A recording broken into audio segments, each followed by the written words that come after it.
Prezidente Autoridade Munisípiu Lautem se hasai Koordenadór EBF Kuluhun no responsavel programa merenda eskolár, tanba manipula menu merenda escolar.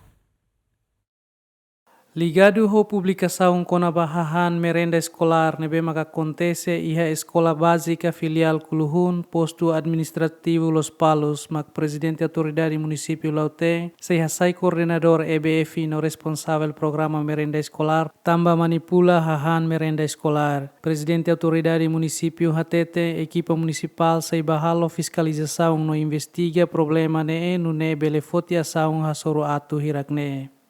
Merenda escolar lá tuir menu nebeke. Nebe aproveita a oportunidade ne hau bulu que da na companhia ka equipa gestão programa nebeke executa programa ne mai e sira hadia sira nafatin fornece haha nebeke tuir menu nebeke iha.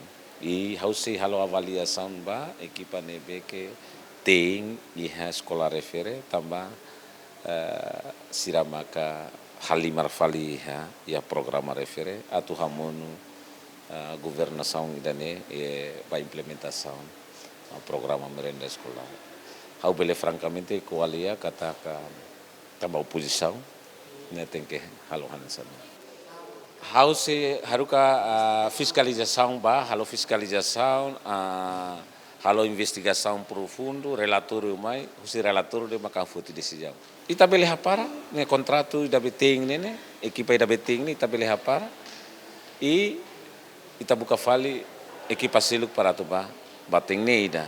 Segundo, se escola rasik, kepala sekolah ka koordenador sekolah ne makahalo, ita bele hasai. Sini função nudar, ini posisi nudar, koordenador escolar. Tuir orçamento nebe mak aloka ba programa merenda escolar ne cada estudante ho centavos hat nulu resin rua bahan lorong idanian. Lamberto da Silva, Jemen.